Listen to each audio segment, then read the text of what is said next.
Welcome back. We're in week 10 of New Venture and Innovation Management. This is obviously Module 10A. We'll be talking about international issues, not about politics or big multinational companies, but from an entrepreneurial standpoint. Although many of the same principles apply, just as in the other topics, the general principles of management apply to small companies and large companies, and sometimes it's just a matter of perspective and how you apply them.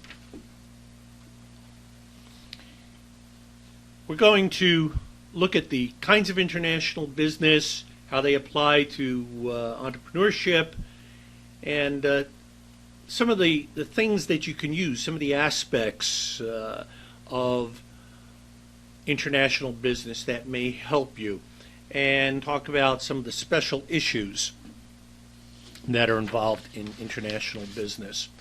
Well, this is a global economy. In week 4, I believe, I mentioned The World is Flat by Thomas Friedman. Again, I think it's a worthwhile book to read, particularly if you're interested in international business or doing something outside of the United States, either running a business in another country or running a multinational business. It is a global economy. The world is flat, as Thomas Friedman points out.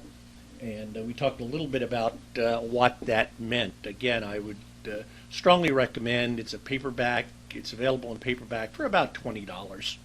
So it's not too bad. Again, it's called The World is Flat version 3.0 by Thomas Friedman. Why are we concerned about international business? Well, as I said, it's a global economy, and we look at it from these three areas of markets, labor, and products. There are essentially 6 kinds of international business. We're going to take a very, very quick look at all 6, but then we're going to focus on the ones that would apply to an entrepreneurial type business, whether it be a totally new small business or whether it be a project within a larger corporation. Although in a larger corporation you may get into some of these other things because you may have more resources at your disposal if indeed this is a high profile project, a high profile new venture within a larger corporation. The first 4 of these topics, the top 4 there, are primary businesses, but the bottom 2 are really concerned, again, either as support services or for something that a large company may get into as a new venture. Importing, obviously, is bringing goods into the country where you are organized, bringing it in. Service is a relatively new kind of international business. This flat world, this global network enables things like services, insurance claims processing, call centers, legal briefs, software development, to be done anywhere. Again, you're no longer limited by constraints of distance and time zones. Exporting, obviously, is you make something here and send it out of the country. You have customers, markets outside of the country that you're in. Manufacturing, obviously you can build all of a product or part of a product in a country other than the one in which you're organized. You can do it via contract, or you can have your own factory. Finance, there are companies that facilitate the transfer of money from one country to another. Insurance companies are in this kind of area. Lloyd's of London, Gerling in Germany provide, for example, provide insurance against loss in shipping while stuff is being transported. And the last category, transportation, cross-border, ocean, air, cross-border trucking, freight forwarding. Freight forwarding, a person is a middleman, and talk a little bit about that later.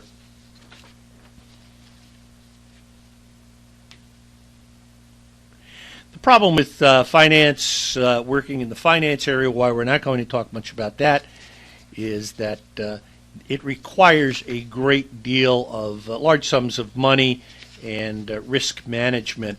So for the small business, we're not really going to focus on that. And again, to be a carrier in the transportation business is also a large investment. However, freight forwarding can be undertaken by a single individual, acting as a middleman to transfer things, and we'll talk about this in when we're talking about importing and exporting.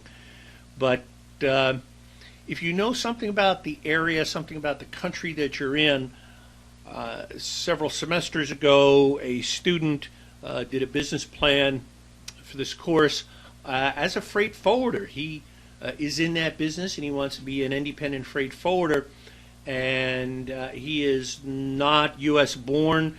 Most of his contacts are back in the Middle East, and he knows it very well, has good contacts, and did a very, very good business plan which he intends to implement upon finishing his coursework and actually go into that business. And I think he has a good possibility of success. Well, there are a lot of interrelationships in the flow of commerce between countries. There's the EU or European Union, and then there are subsidies that go back and forth. There are a number of trade agreements such as NAFTA, the North American Free Trade Agreement, which includes the United States, Canada, and Mexico. The World Trade Organization works together to facilitate the flow of goods and services and money, and that has 144 countries in it. CAFTA, CAFTA, the Central American Dominican Republic United States Free Trade Agreement, which includes much of Central America as well as the U.S. But again, there's a global flow.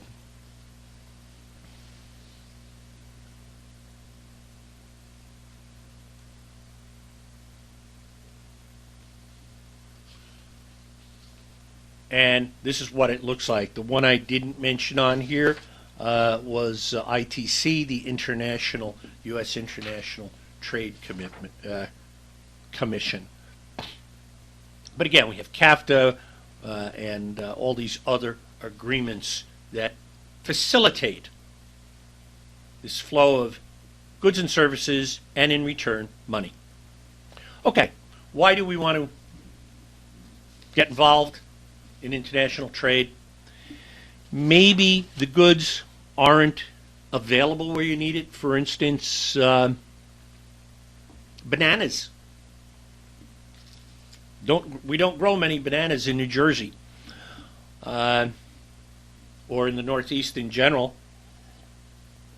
So if your company is involved in fruits and vegetables, and you want bananas and mangoes and those kinds of things, you have to go someplace else to get it. Or perhaps it's a product in relatively that you have, but it's in short supply, such as oil. And again, we have oil here in the United States underground, but most of the supply comes from outside the U.S. Profit. One of the reasons that companies are going to places like China and Pakistan and Indonesia for manufacturing is because things can be produced cheaply and profits can be increased. Also, there is always the political aspect. And even though you're a small business, you have to be aware of it. You're not going to impact it a great deal, but you have to be aware of what the political situations are and the alliances. If you want to have Israel, for example, as a strategic partner in the Middle East, then you're going to have to trade with Israel.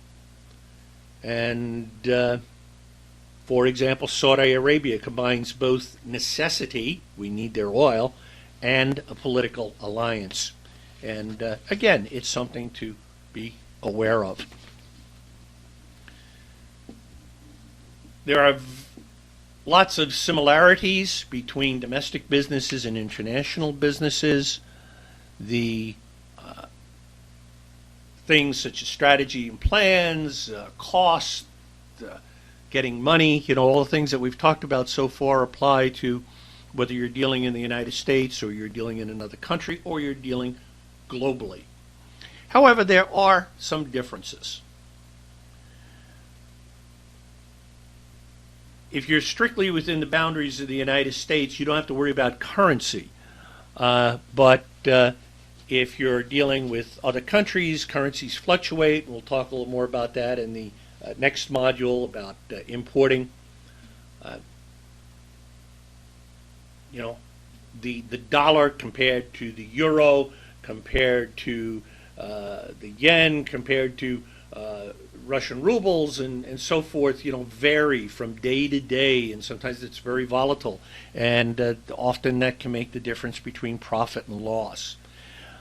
There are differences, there are shipping concerns that are involved, issues of customs, not customs in the sense of cultural customs, but customs in the sense of duties and import duties and restrictions, regulation and taxation that have to be worried about, and lastly, you do have to be concerned about the culture of the country that you're working in and what their perspective of things are if you're going to be successful. This is what we're going to look at and what our focus is going to be, for this week, meaning this lecture and the next lecture. Import and export really can be looked at from two perspectives, and it's a typical model for an international business process, and there is really two ways of looking at it. You can look at it as a process that describes the direction of the flow of the goods or services, manufacturing something outside, bringing it in, or there are businesses that are formed primarily and almost exclusively around importing, not just bringing in something because you can make it a little bit cheaper outside, but companies like the Bombay Company or Pier 1, those kinds of companies focus on importing products predominantly that are not made here, that are not typically available from domestic sources. So there are two ways of looking at it. Again, importing these goods brought into this country. They can be limited in terms of quotas. They can also be banned. There are certain products that you can't bring in. And there are duties called tariffs that have to be worried about. On the opposite side of the coin, exporting, we're sending stuff from here to another country. Again, what we can ship may be limited in terms of quantity, either by the United States government or by the government of the country that you're trying to ship into. And some sort of license may be required. There is, for example, in Brazil, the Brazilian government had a problem with Caterpillar. Caterpillar makes construction equipment, bulldozers and big trucks and road graders and stuff like that. Heavy-duty equipment. Brazil had a problem with them bringing stuff in because their government had passed a law saying that that kind of stuff had to be done by a Brazilian company. Well, there were no Brazilian manufacturers. Make a long story short, what Caterpillar had to do was to set up a subsidiary. Remember that term from the legal piece? A subsidiary in Brazil that was partially owned, a significant piece was owned by Brazil, or by a company in Brazil, Brazilian investors. So again, there are restrictions many times on that are put in place that may not seem to us to make a whole lot of business sense, but political. Again, you have to be aware of the political climate and the scenario that's there. Services, things like call centers and data processing, legal work, reading medical tests. Sometimes things like CAT scans and that are electronic. If it's in an off hour, there are some hospitals who ship them to a hospital, say in India. There's one situation I know of that will analyze that, review and analyze that CAT scan or that EKG or other test while our doctors here in the U.S. are typically sleeping, and by 7 o'clock or 8 o'clock in the morning have a complete diagnosis back on the family doctor's computer. And again, we see a lot of this going to lower wage countries, but where the people are highly educated. India, for example, is the one that always jumps out. At this point in time, there are no duties, although I think some of the governments, including our own, would dearly love to put some control on this kind of thing. Well, we mentioned manufacturing as a possibility. One of the types of businesses, manufacture. You can manufacture it piecemeal for importing into the United States. You can have a factory out there. Next week, when we talk about growth and expansion, we'll talk about joint ventures and things like that to how they can help.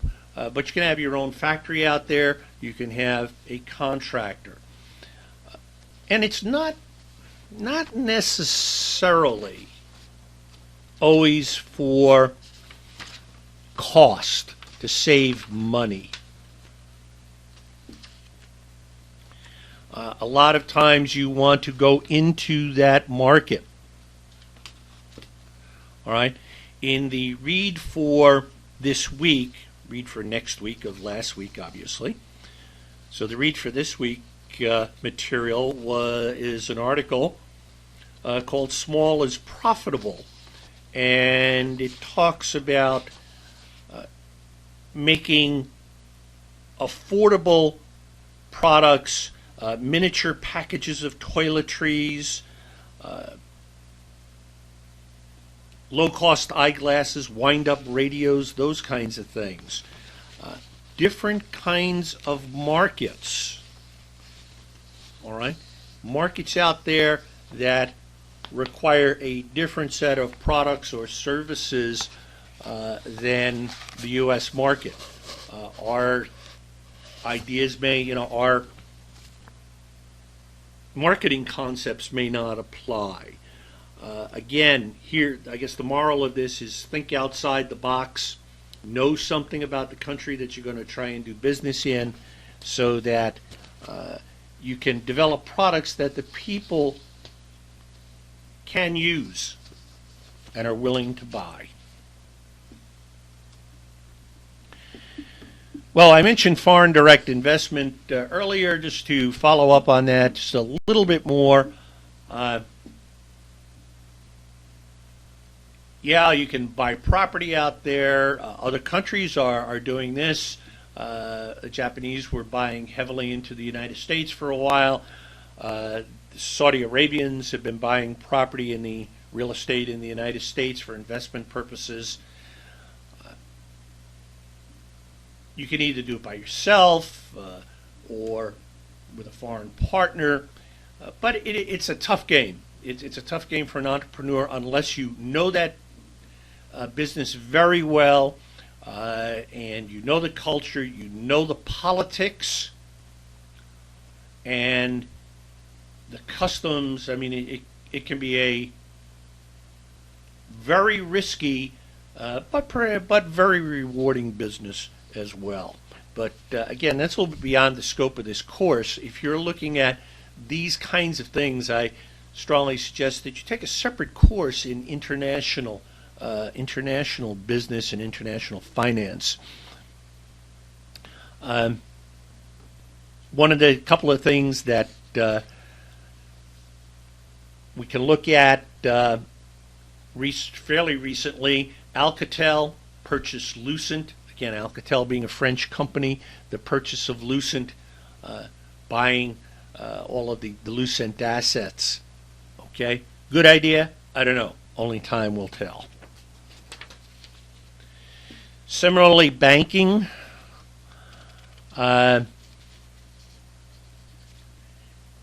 Banking across the borders, facilitating the movement of money, currency exchange. Again, not for the faint of heart, typically not for the small entrepreneur. Again, if you are an intrapreneur or corporate entrepreneur in the finance business, you may get a special project and you may have the resources to make something happen. Supplemental reading, there's an article on microfinance. Take a look at it. These are very, very small loans being done in third world countries for the very important purpose of getting small businesses up and running and helping people get out of poverty and lead better lives. We mentioned transportation. I talked about this before. How do you get things back and forth? The entrepreneurial company would probably use somebody like UPS or DHL or FedEx. Again, you can have freight forwarders. I mentioned the student who's going to do that. Again, this is out of my expertise area, but the student presented an extremely good business plan on becoming a freight forwarder. Also dealing with the customs brokering issues that are involved. Kind of a package service of I've got a product that I want to ship to the Middle East, and they take care of all. He would take care of all the things that have to be done to make that happen.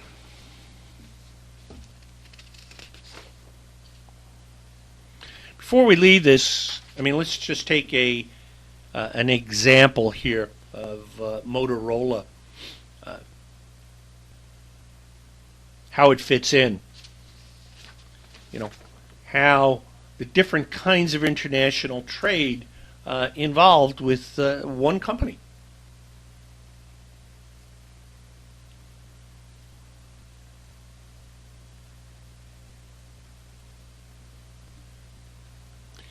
So the different kinds of international business really all interrelate. So it's important to be aware of them. Okay. Again, going back to the global market concept, we're dealing with different economic systems and cultural environments and all these issues that we'll talk about. There is some symbiosis or symbiotic connections where economics and politics and culture interact. And as an example, China and the United States, each of these connections influences the other. You can't try to do business in the country and ignore these connections. The Oriental, in the Orient, and particularly in Japan, there is a great deal of consensus management and consensus decisions. So decisions tend to take a little bit longer than we're used to in the United States. Germany, on the other hand, is very hierarchical. Follow the chain of command. You're not going to get somebody to make a decision unless they have approval up the hierarchy. In some countries, you have to have an agent to facilitate things. And you have to be aware of what you can do. The United States is a free market economy. Chinese still have a lot of constraints. They are becoming more of an open market, but there are still constraints. And again, just be aware of them if you're going to try and do business in this arena. I mentioned trade treaties at the beginning of the lecture.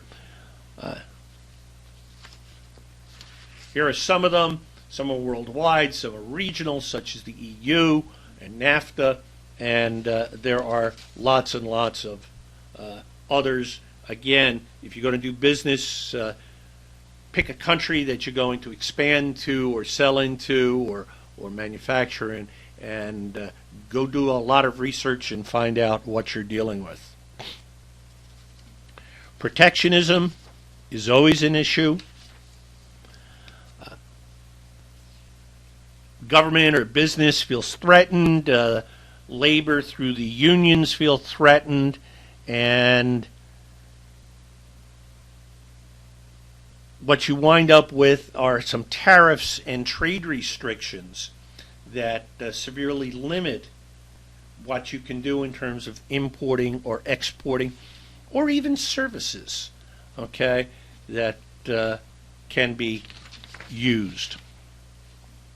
So again, just be aware of them. It's beyond the scope of this course to get into any kind of detail, but take an international course if you're really looking at that. It's part of the flow.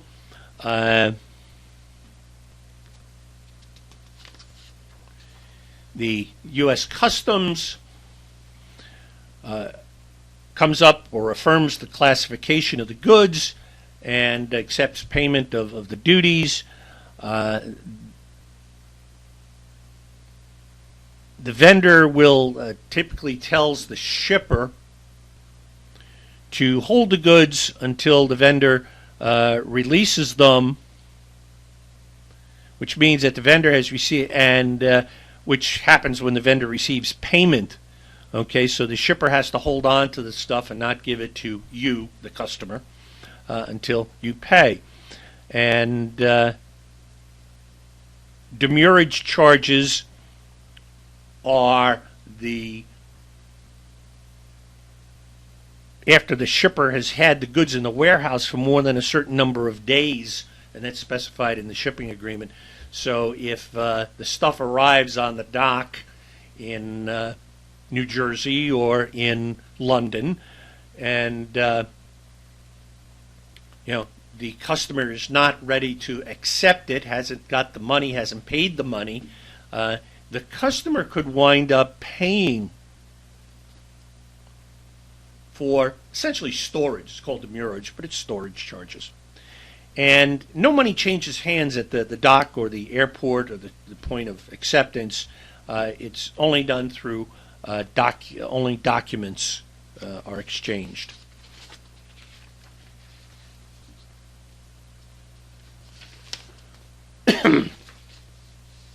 Customs duties obviously are by the Customs Authority, now known as Customs and Border Protection, part of Homeland Security, which is a tough organization.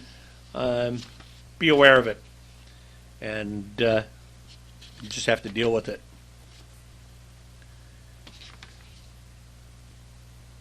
Here's a slide that I borrowed from some folks that I do some work with, and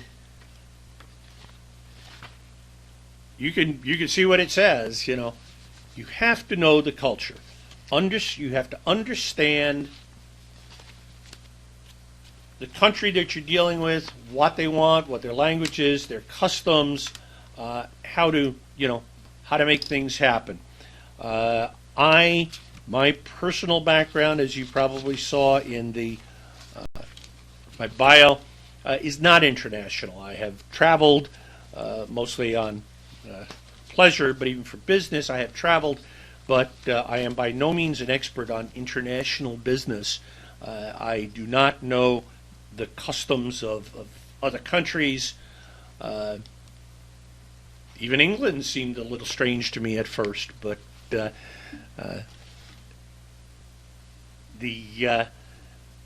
but you have to get used to it. If not, you bring in a partner who does know it. All right, in our next module, we'll be talking about importing and outsourcing services of manufacturing as they relate to each other. I did mention the supplemental readings. There is one other that you should look at and be aware of, and that is there's a transnational article. It's called Borders Are So 20th Century, and it's just an interesting article, not very heavy duty. Just talks about the fact that where is a company located? Where are they? An American company? Are they a foreign company? And in large companies, it becomes a problem as well. Little companies, this is talking about a very small company, Trend Micro, but take larger examples.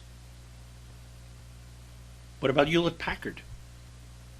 Hewlett-Packard is headquartered in Palo Alto, California, but most of the people who work for Hewlett-Packard are outside of the United States. What about Lenovo?